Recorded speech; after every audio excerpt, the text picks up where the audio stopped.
ሰላም ጤና ይስጥልን የተከበራችሁ ተመልካቾቻችን ከአማራ ሚዲያ ኮርፖሬሽን ደሴ ስቱዲዮ ለሰዓቱ የተዘጋጁ ዜናዎችን ይዘን ቀርበናል። ከዜናዎቹ ጋር ሰላዲን ሰይር ነኝ። አብራችሁን ቆዩ።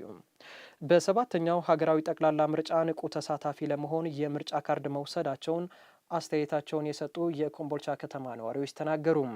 ጠንካራ ሀገረ መንግስት ለመገንባት በምርጫ መሳተፍ እንደሚገባም ነዋሪዎቹ አንስተዋል። የነዋሪዎቹን አስተያየት ባላለምዬ አሰባስቧል፣ እንደሚከተለው ይቀርባል።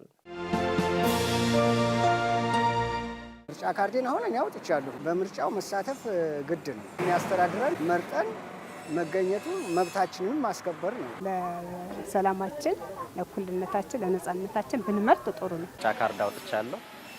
ስለዚህ እንደ ዜጋ ይህን መብት መጠቀም ስላለብኝ እና ይበጀኛልና ይጠቅመኛል ያልኩትን ፓርቲ ለመምረጥ ራሴን አዘጋጅቻለሁ። ምርጫ ማለት ከ18 ዓመት በላይ የሆነ ማንኛውም ሰው እድሉን በራሱ የሚወስንበት ፕሮግራምና እድል ነው ብዬ ነው የማስበው። እኔ እንደኔ የምርጫ ካርድ ወሰድኩ ማለት ራሴ የሚፈልገውን ያስተዳድረኛል የምለውን በምርጫ ካርድ መወሰን የምችልበት እድል ነው ብዬ ነው የማስበው። ደግሞ የምርጫ ካርድ ወስደን በቃ የዜግነታችንን ግዴታ መወጣት አለብን።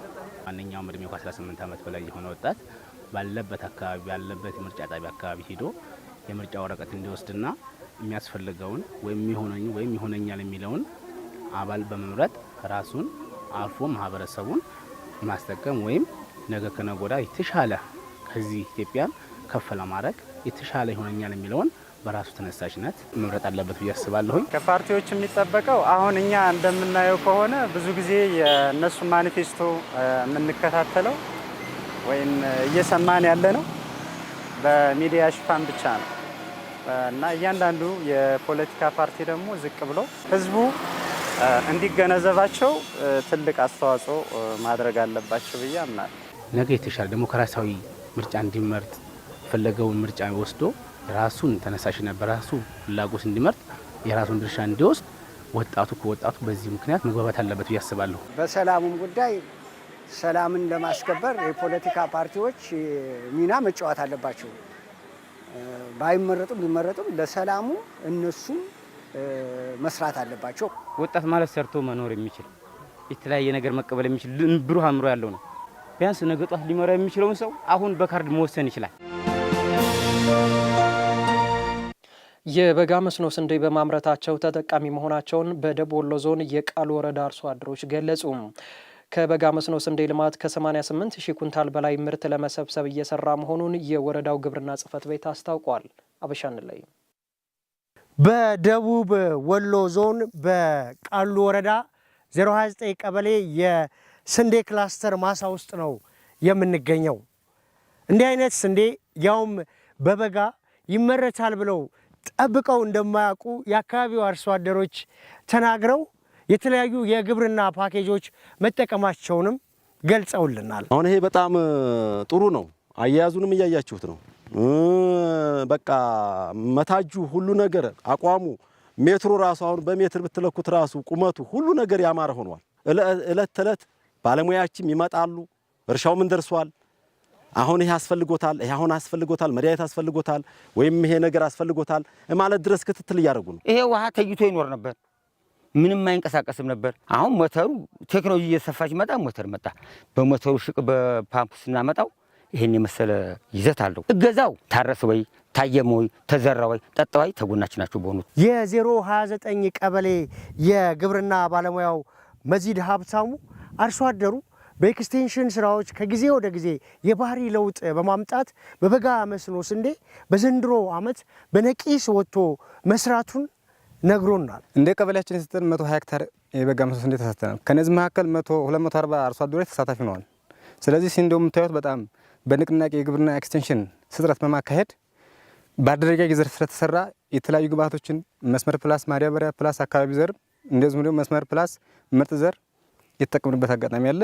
ስንዴው የምታዩት ነው። በጣም አመርቂ ነው፣ አጥጋቢ ነው። ለውጡ ከቀን ቀን ከአመት ዓመት ከወር ወር በጣም የተሻለ የመጣው የቃሉ ወረዳ ግብርና ጽሕፈት ቤት ኃላፊ አቶ አሊ ኢብራሂም በዘንድሮው የበጋ መስኖ ስንዴ በሄክታር ከ35 እስከ 40 ኩንታል ለማምረት ታቅዶ እየተሰራ መሆኑን አስረድተዋል።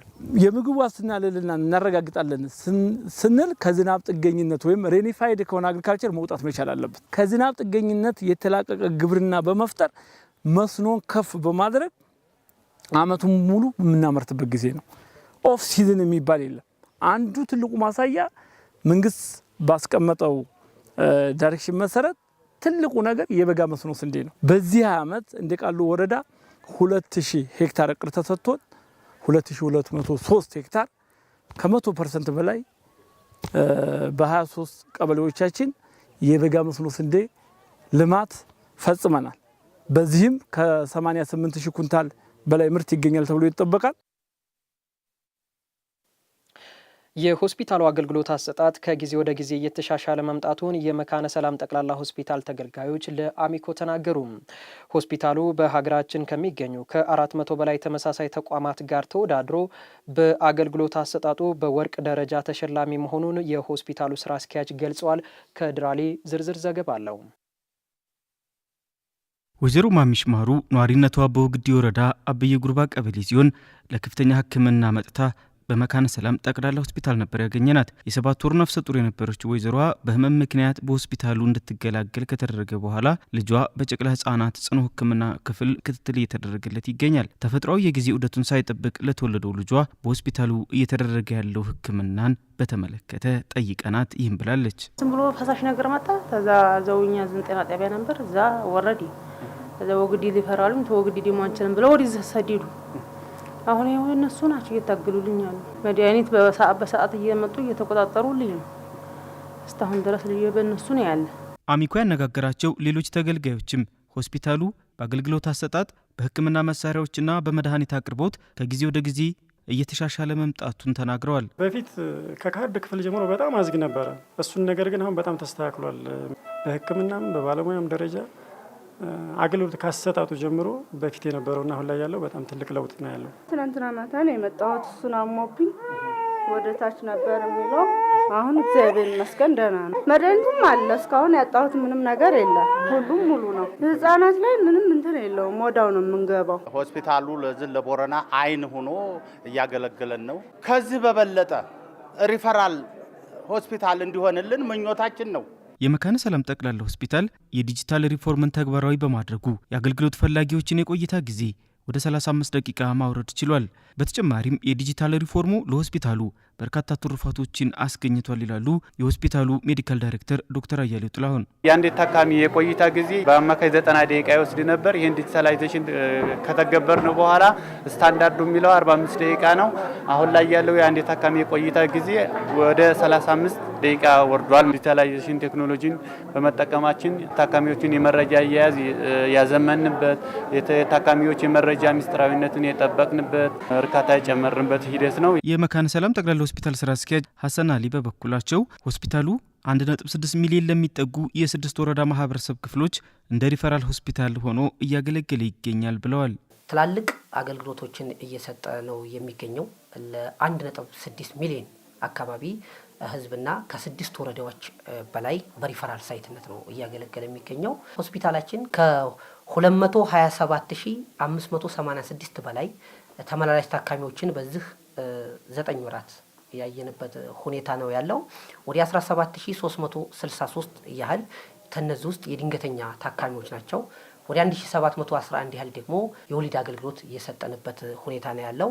ወደ 1625 ደግሞ የከፍተኛ ቀዶ ጥገናና ከ2400 በላይ ደግሞ የመካከለኛ ቀዶ ጥገና ሕክምና አገልግሎት እየሰጠንበት ሁኔታ ነው ያለው።